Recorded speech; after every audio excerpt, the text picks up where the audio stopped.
I'm Anita of my Juvenile podcast, and I hope you're having a wonderful day wherever you are in the world. If you've seen the show for the very first time, be sure to subscribe, like, and share, and hit the notification bell so that when an episode comes out, you will be the first to know. So, guess what I was playing, you all? I was playing Meghan's favorite song on Beyonce's recent album, Renaissance, and it's called Cozy. And she said that in an interview she did with Variety. And I know why she chose that song, because it's really uplifting to women. You know, it's the empowerment of women, and it's Beyonce's. So that was really cool. So we learned a lot about Meghan in that Variety interview. And one of the things I loved about it is that Meghan did not give the British press anything. I loved how she handled that interview like a boss, regardless of how the person that was interviewing her tried to take her, in what direction they tried to take her. She always pivoted and brought back the interview to her central concern or ideas, which is her businesses and her philanthropic work. So regardless of what they asked, she always pivoted back to Archewell audio and back to Archewell production, as well as the Archewell Foundation. So I really love that she gave nothing, literally nothing. So across the pond, they were all saying how they want Meghan to stop talking about the British royal family. They want Meghan to stop talking about the UK, blah, blah, blah. She really did. But she really paid honor to the late Queen Elizabeth. And she really appreciated the time that she had spent with her. So that was really nice to see. And that was cool. So there was a lot in the interview and so on. The outtakes of the interview was even really pretty.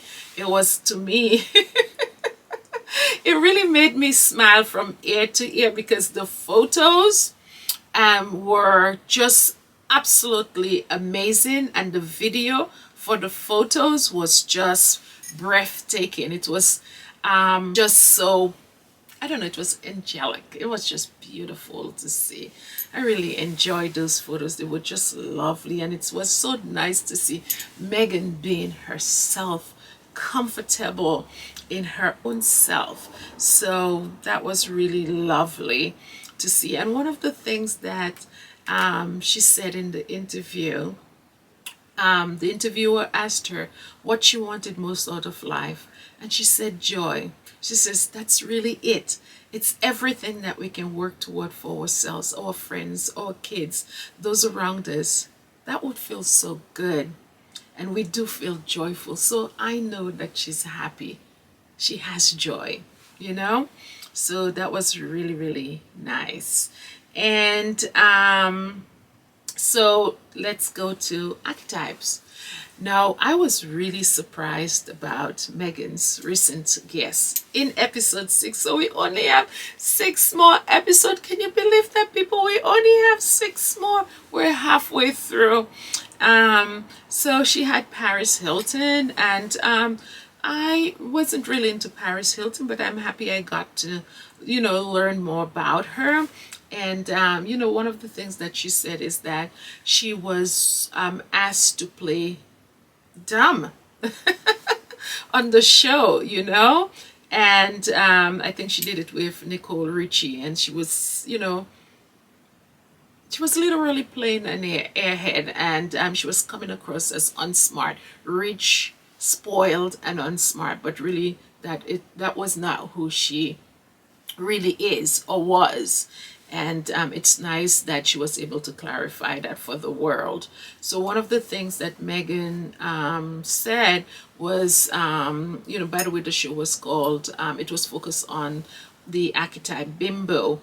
And one of the things that she said, which was really important to me, is that, in our, the representation that we have out there is always pitting beauty against brains.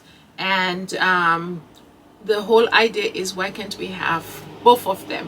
Why can't a woman be beautiful, represent that, as well as representing, her intelligence? So that was one of the things that, we as a society, we have to work on. Stop objectifying women, show the other side, not only, what we're seeing, or, the aesthetic of the women, but also, what they say, how they speak, their intelligence. We want to see that. We want young girls that are coming up to be influenced by those things, not the dumb blonde or the bimbo personas that we see on television. So that was really good.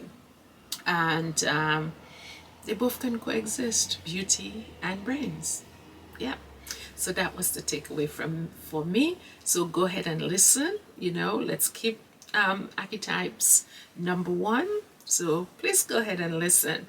Now, Meghan talked about on the show how she felt when she was on Deal or No Deal. She felt objectified.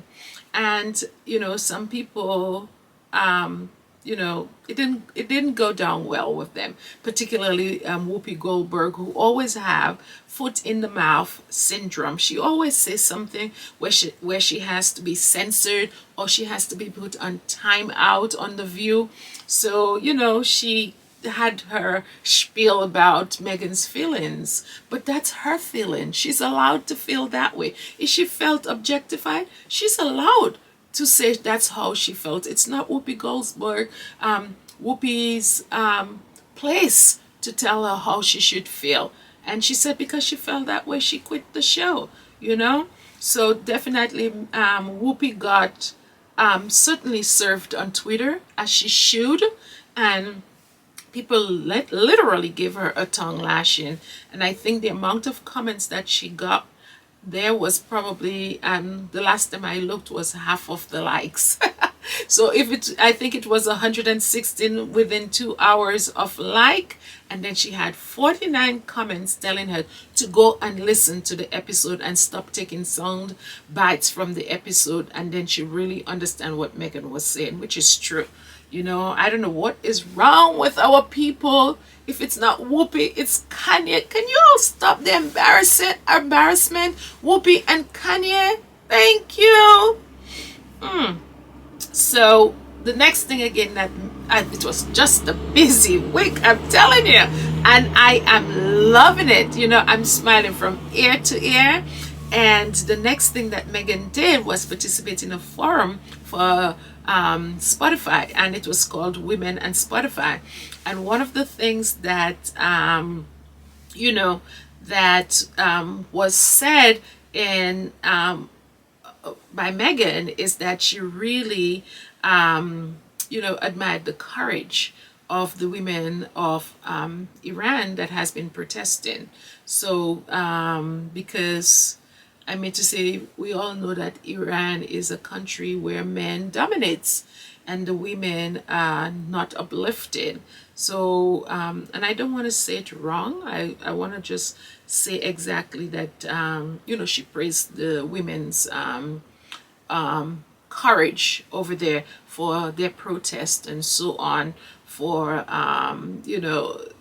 that girl that was killed or allegedly killed by the Iranian police for not wearing, or they claim that she wasn't wearing her hijab correctly, and I think her name was Masa Amini. So there's been a lot of turmoil in Iran, and the women are at the forefront protesting against what happened to that woman. How you can tell somebody their hijab wasn't worn correctly and you're gonna kill them and beat them to the point where they die for that? Oh my God, that's terrible. That has to change. And these women, power to them, that they are standing up to a regime, to a system that has oppressed women for for umpteen amount of years. So, you know, a lot of people are speaking up, and a lot of people here in the United States are supporting these women. And I love the fact we needed Meghan away from the royal family, because if she was a part of the royal family, there is no way that she could have spoken out like that. And we cannot keep these types of voices suppressed. So I'm happy that she's speaking out. And she wore a t-shirt during that forum. The t-shirt had on it "Women, Life and Freedom" written in Farsi, and Farsi is the official language of Iran. So I need to get one of those. Go ahead and get one of those, definitely. And the last thing that you know, all of these things happening, I'm so, oh, the Sussexes are just, I couldn't, I wouldn't want to be in any other fandom than this fandom, I'm telling you. So you know, Meghan and Harry team, and you know, Archewell Foundation teamed up with Kaboom. Kaboom is a non-for-profit organization that works to end place space inequity. So what that literally means is that they're making sure that students, children that do not have access to play areas, you know, they're making it happen for them. So Archewell teamed up with Kaboom, and they built a play space in Uvalde. That was very close to where you know, we had that mass shooting at that school, Robb Elementary School. And the area that they built it in is just a stone throw from the school itself, in a park called De Leon Park. So the people of Uvalde was really grateful for, you know, the Archewell and Kaboom, you know, that teaming up to build that play space for the kids over there. It's just like a nice, you know, a nice gesture for these kids, you know, to have a place to go to, and something for them to bring joy to their heart, to take away from the stress of, you know, of what happened there. So it's nice to have a place to for them to play. So that was really nice. And you know, they have some beautiful pictures here of the park and so on. And I think it was I think one of the photos here has Archewell executive director James Holt in it. James Holt. So I am just so proud of the Sussexes. They're doing so much, and I'm so happy that they're here in the United States, and so much is going on, and they're doing so much for the world. You know, I just love their selfless acts, and you know how they're putting other people in, you know, at the forefront of what is happening in the world, and lifting up, you know, people, and celebrating people, and doing for people. You know, that is so beautiful. And you know, God bless the Sussexes. God bless Meghan. God bless Harry and their family. I am so proud of them. Guys, leave your comments in the comment section. I want to know what you guys are thinking. And yes, I always read them. I always read them. And where I can respond, I respond. But I always read them. So, by the way, if you guys are seeing the show for the very first time, be sure to subscribe, like, and share, and hit the notification bell so when an episode comes out, you will be the first to know. Bye, everyone. I'm off to work.